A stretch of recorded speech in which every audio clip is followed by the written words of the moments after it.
ce sourire, cette étincelle d'espoir. Elle existe même dans les coins les plus pauvres de notre planète.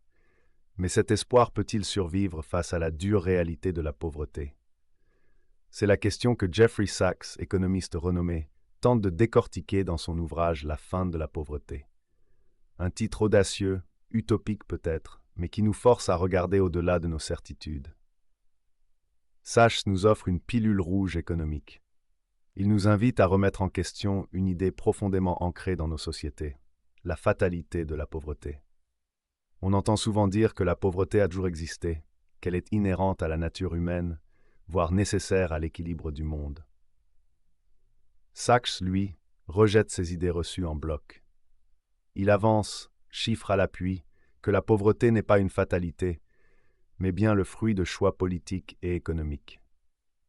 Il ne s'agit pas d'un manque de ressources à l'échelle globale, mais plutôt d'une mauvaise distribution de ces ressources. Prenons un exemple simple, la faim dans le monde. Sachs nous rappelle que nous produisons déjà assez de nourriture pour nourrir toute la planète. Le problème ne réside donc pas dans une insuffisance de production, mais dans l'accès inégal à cette nourriture. Des millions de personnes vivent dans la pauvreté, non pas parce qu'il n'y a pas assez de richesses, mais parce qu'elles sont exclues des circuits économiques qui leur permettraient d'en bénéficier. Et c'est là que le bât blesse. Sachs argumente que ce sont les structures mêmes de notre système économique mondial qui perpétuent la pauvreté. Il pointe du doigt des politiques commerciales injustes, un système financier biaisé en faveur des pays riches et une dette qui étrangle les pays en développement. Selon lui, tant que ces structures ne seront pas profondément réformées, la pauvreté continuera de sévir malgré les meilleures intentions du monde. C'est un message fort qui peut déranger, mais qui nous oblige à sortir de notre zone de confort et à reconsidérer nos idées préconçues sur la pauvreté. Imaginez un instant. Vous êtes né dans un village reculé, quelque part en Afrique subsaharienne. Vos parents sont des agriculteurs, travaillant sans relâche pour subvenir aux besoins de la famille. Mais les récoltes sont maigres, la terre est épuisée et les outils rudimentaires. La faim est une menace constante. C'est ça, le piège de la pauvreté, un cercle vicieux dont il est extrêmement difficile de s'extirper. Sachs le décrit avec une précision chirurgicale, s'appuyant sur des exemples concrets, des statistiques glaçantes et des témoignages poignants. Il démontre comment un faible revenu engendre une cascade de conséquences délétères. La sous-alimentation entraîne des problèmes de santé et de développement physique et cognitif. L'accès limité à l'éducation réduit les opportunités d'emploi et perpétue le cycle de la pauvreté d'une génération à l'autre. L'absence d'infrastructures, routes, électricité, eau potable, freine le développement économique et maintient les populations dans un état de précarité. Et le pire, c'est que ce piège se referme sur ses victimes de manière implacable. Un agriculteur pauvre n'a pas les moyens d'investir dans des semences plus performantes ou des techniques d'irrigation. Un enfant sous-alimenté aura plus de difficultés à se concentrer à l'école et risque d'abandonner ses études prématurément. Sachs dépeint un tableau sombre, mais terriblement réaliste. Il nous montre comment la pauvreté s'auto-alimente, s'enracinant profondément dans le tissu social et économique des pays les plus pauvres. Mais ce qui est encore plus frappant, c'est que Sachs refuse de voir ce piège comme une fatalité. Pour lui, il est le résultat de choix politiques et économiques qui peuvent être modifiés. Et c'est là que son message prend toute sa force. La pauvreté n'est pas une fatalité, elle peut être vaincue. Imaginez deux enfants nés le même jour, l'un à New York, l'autre à Kinshasa. Dès leur naissance, un fossé immense les sépare. Ce n'est pas une question de mérite, de talent, ni de potentiel humain. C'est une question d'opportunité, ou plutôt d'absence d'opportunité. Sachs nous incite à regarder au-delà du simple constat de la pauvreté et à nous interroger sur les causes profondes de ces inégalités criantes.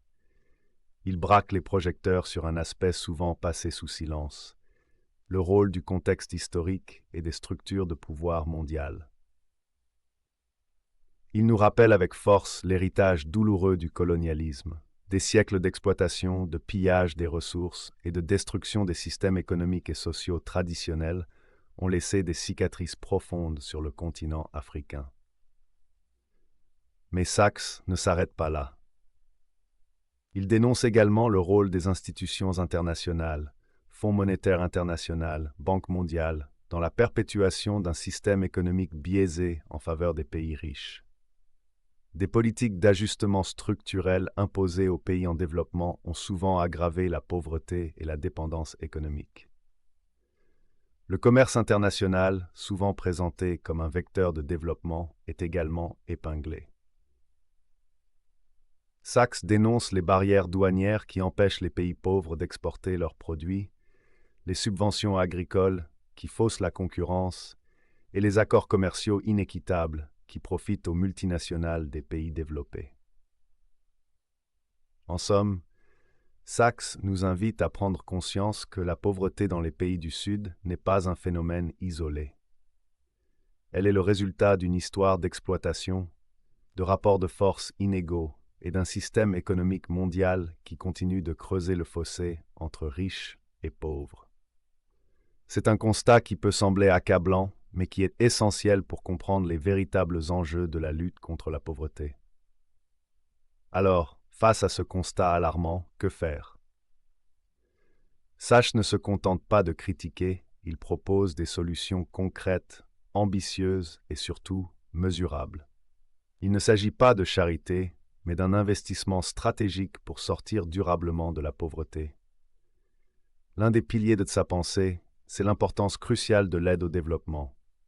Mais attention, pas n'importe quelle aide.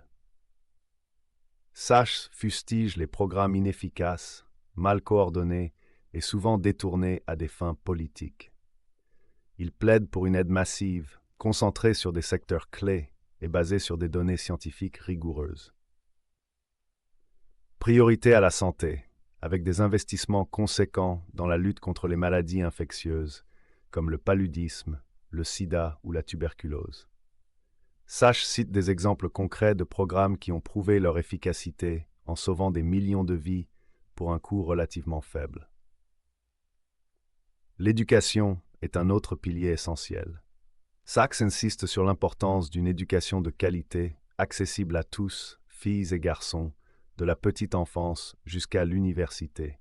Il plaide pour la construction d'écoles, la formation des enseignants et la mise en place de programmes d'alphabétisation pour les adultes.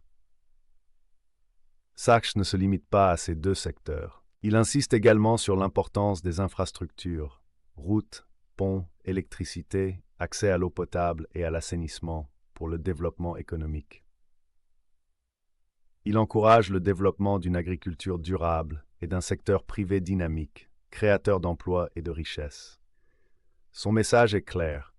La fin de la pauvreté nécessite un effort global, coordonné et soutenu par des investissements massifs. Ce n'est pas une utopie, mais un objectif atteignable, à condition d'avoir la volonté politique et les moyens de nos ambitions. Pour illustrer son propos, Sachs nous emmène sur le terrain. Il nous plonge au cœur de villages africains, dans des bidonvilles d'Amérique latine, ou encore dans des régions rurales reculées d'Asie du Sud-Est.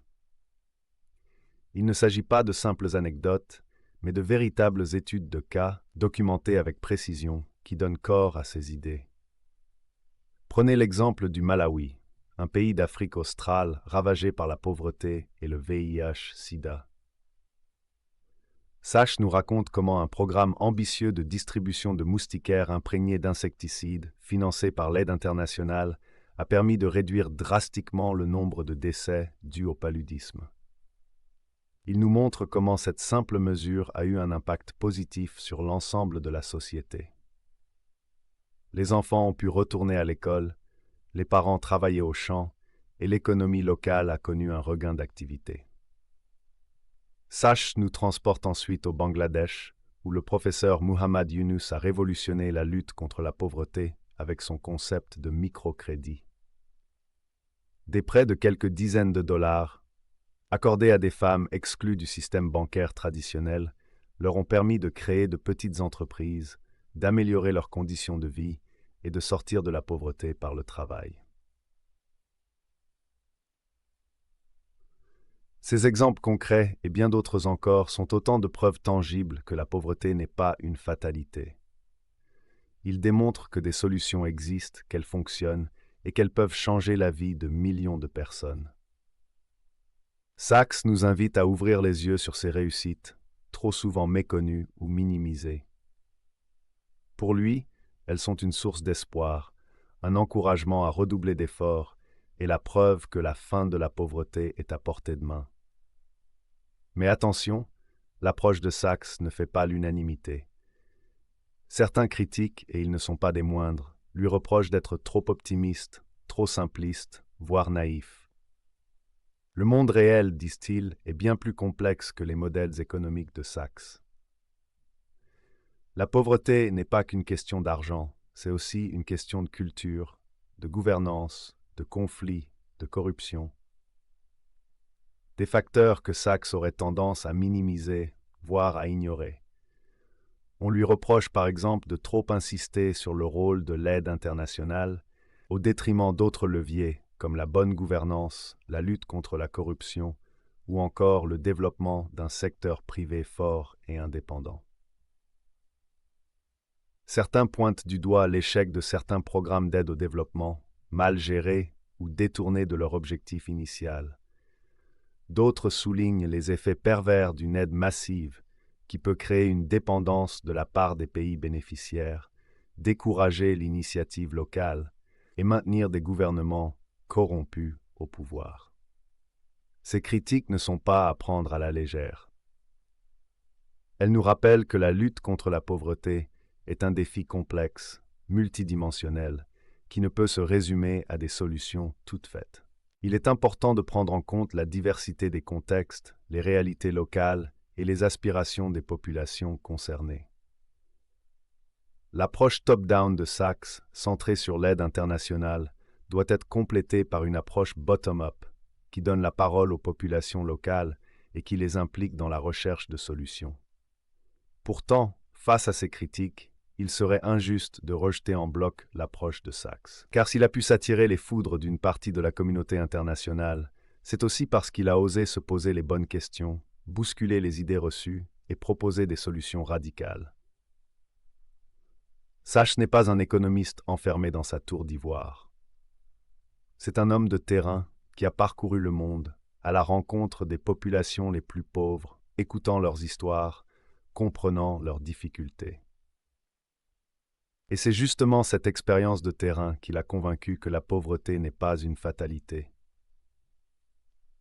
Il a vu de ses propres yeux des communautés entières sortir du piège de la pauvreté grâce à des interventions ciblées et bien pensées. Bien sûr, ces interventions ne sont pas toujours parfaites et il y a eu des échecs, des erreurs de parcours. Mais Sachs nous rappelle qu'il est important d'apprendre de ces erreurs, d'ajuster nos stratégies et de ne jamais baisser les bras. Il nous invite à un changement de paradigme. Au lieu de voir la pauvreté comme un problème insoluble, il nous encourage à la considérer comme un défi que l'humanité a les moyens de relever. C'est un message d'espoir, un appel à l'action, qui ne doit pas nous laisser indifférents. Plongeons-nous maintenant dans l'univers intellectuel qui a nourri la pensée de Sachs. Car la fin de la pauvreté ne surgit pas du néant.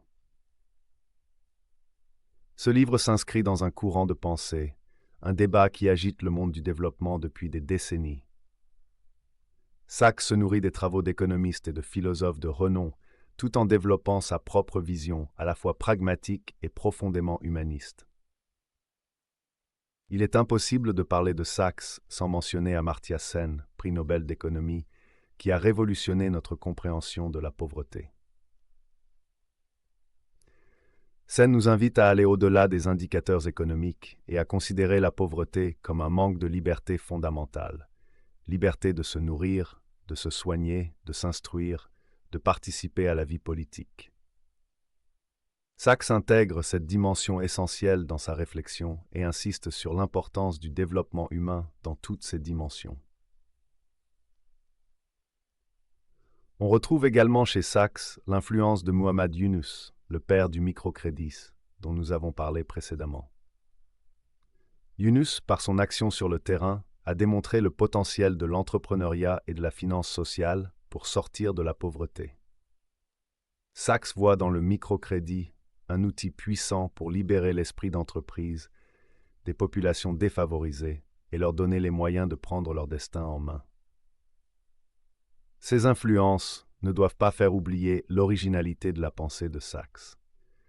Il a su combiner différents courants de pensée, les confronter à son expérience de terrain et élaborer sa propre vision, à la fois pragmatique, ambitieuse et profondément humaine.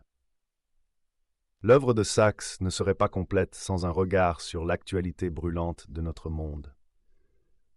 Car si La fin de la pauvreté a été publiée en 2005, ses idées résonnent avec une force presque prophétique face aux défis du XXIe siècle.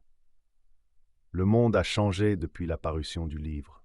La crise financière de 2008, les inégalités croissantes, le changement climatique, les migrations massives, les pandémies, autant de bouleversements qui ont complexifié la lutte contre la pauvreté.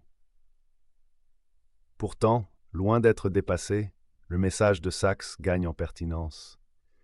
Il nous rappelle l'urgence d'agir, l'importance de la coopération internationale et la nécessité de repenser nos modèles de développement. Prenons l'exemple des objectifs de développement durable adoptés par les Nations Unies en 2015. Sachs a été un fervent défenseur de ces objectifs qui visent à éradiquer la pauvreté sous toutes ses formes, à protéger la planète et à garantir la paix et la prospérité pour tous.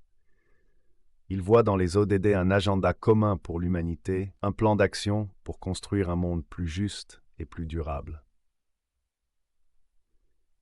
Et il ne cesse de rappeler aux dirigeants du monde entier leur responsabilité dans la mise en œuvre de ces objectifs. Sachs nous invite à être des citoyens du monde engagés, à exiger de nos dirigeants qu'ils donnent la priorité à la lutte contre la pauvreté et les inégalités.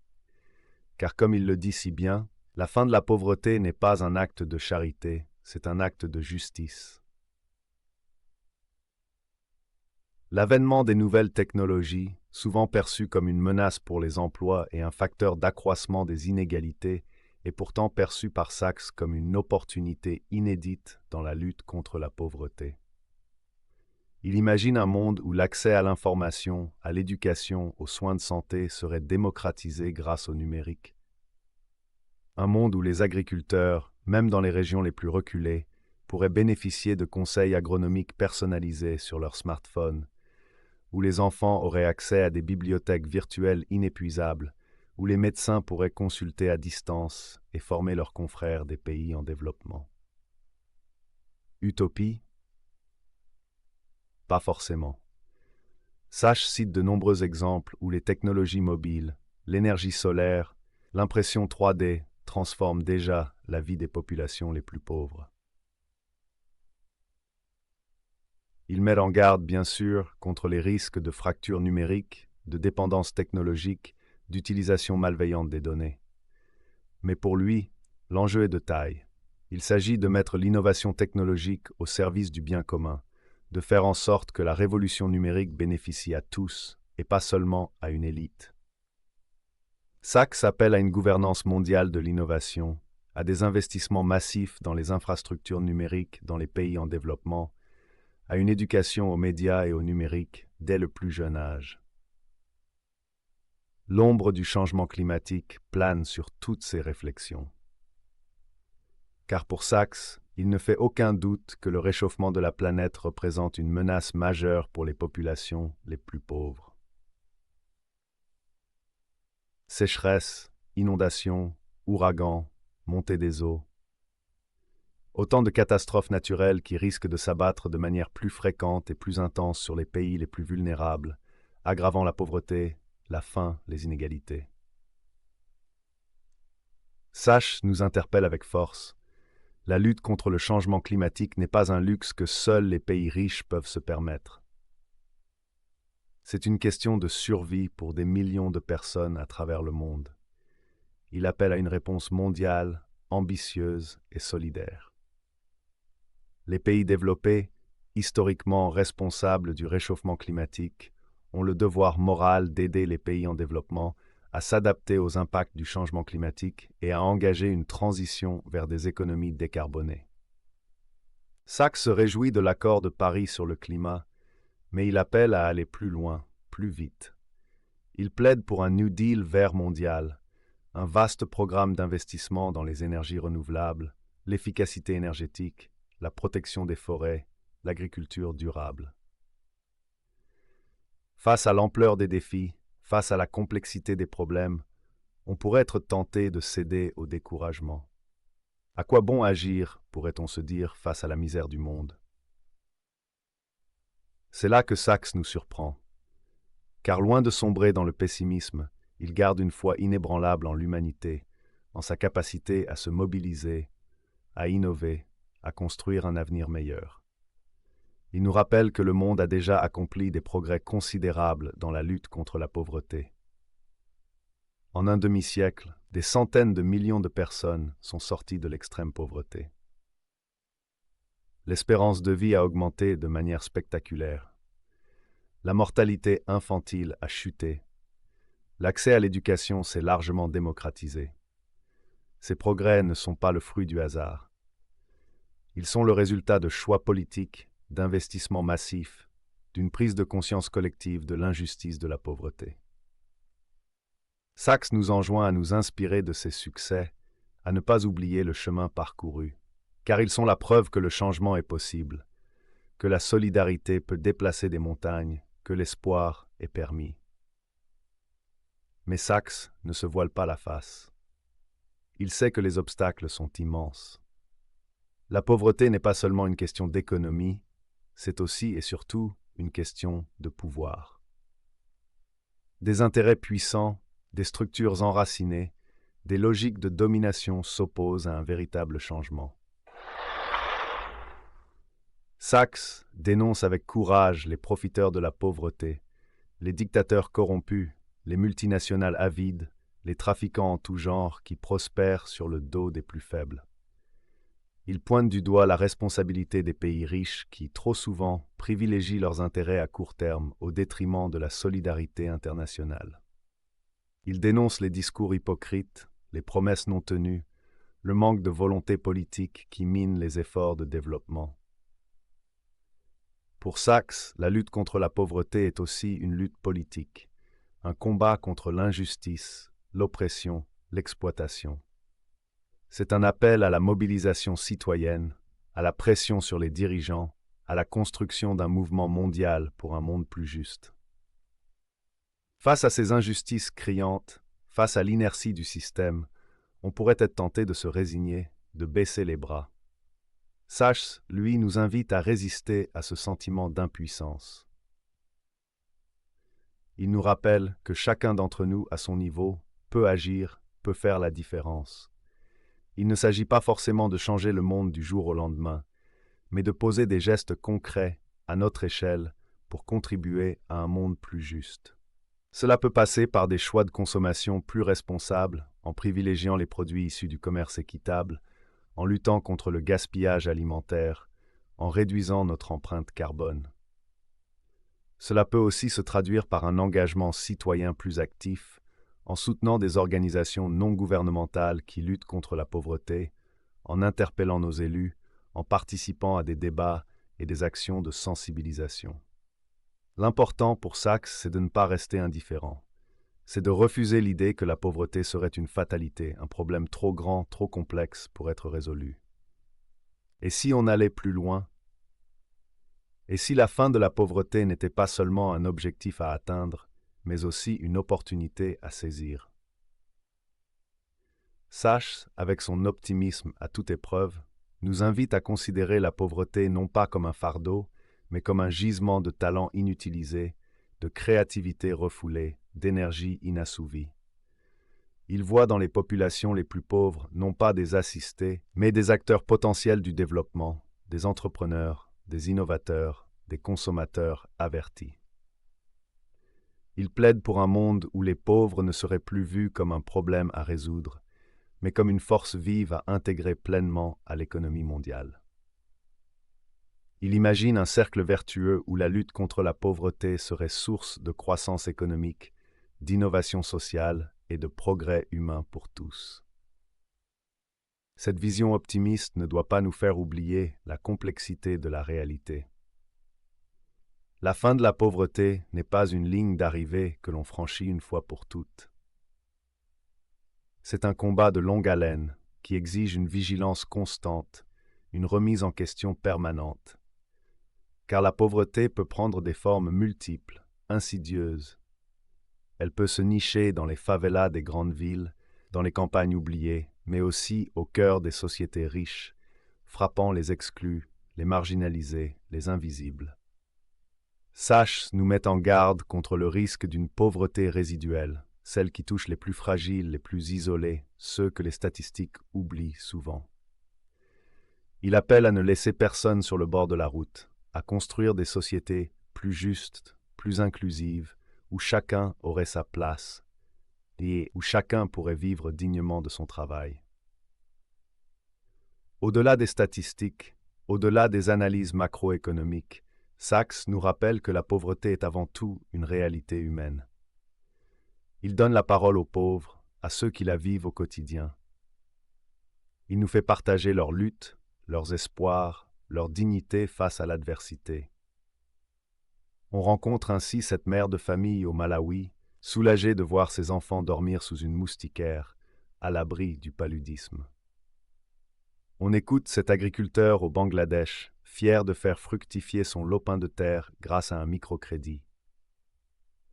On est touché par le témoignage de cette jeune fille en Inde, qui rêve de devenir médecin après avoir pu aller à l'école pour la première fois. Ces histoires, souvent anonymes, nous rappellent la force de la vie, la capacité de résilience des êtres humains, leur soif d'apprendre, d'entreprendre, de construire un avenir meilleur pour eux et leurs enfants. La fin de la pauvreté n'est pas qu'un livre d'économie. C'est aussi, et peut-être surtout, un appel à la responsabilité morale. Sachs nous place face à notre propre humanité, face à nos choix individuels et collectifs. Sommes-nous prêts à accepter que des millions de personnes vivent et meurent dans la pauvreté alors que nous avons les moyens de les en sortir? Sommes-nous prêts à remettre en question nos modes de vie, nos priorités, nos préjugés? Sachs nous met au défi de passer de l'indifférence à l'engagement, de la passivité à l'action. Car, comme il le dit si bien, le plus grand obstacle à la fin de la pauvreté n'est pas le manque de ressources, mais le manque de volonté. Alors, ouvrons les yeux. Prenons conscience de la chance que nous avons de vivre dans un pays riche, d'avoir accès à l'éducation, aux soins de santé, à un toit sur la tête. Mais n'oublions pas que notre destin est lié à celui des plus pauvres. Car dans un monde aussi interdépendant que le nôtre, la pauvreté, l'injustice, les inégalités sont des menaces pour tous. Elles sont source de conflits, de migrations massives, de problèmes environnementaux qui nous affectent tous directement ou indirectement. Investir dans la fin de la pauvreté, ce n'est donc pas seulement un acte de générosité, c'est un investissement pour notre propre avenir, pour la paix, la sécurité, la prospérité de l'humanité tout entière. La fin de la pauvreté est un livre qui ne se lit pas, il se vit. Il nous prend aux tripes, nous bouleverse, nous fait réagir. Il nous pousse à nous interroger sur nos certitudes, sur nos valeurs, sur le sens que nous voulons donner à notre vie. Sachs ne nous promet pas un monde parfait, débarrassé de toutes les misères, mais il nous offre une feuille de route, un plan d'action, un message d'espoir. Il nous montre que la fin de la pauvreté n'est pas une utopie, mais un combat difficile, exigeant, mais possible à gagner. Un combat qui demande du courage, de la détermination, mais surtout beaucoup d'amour pour l'humanité.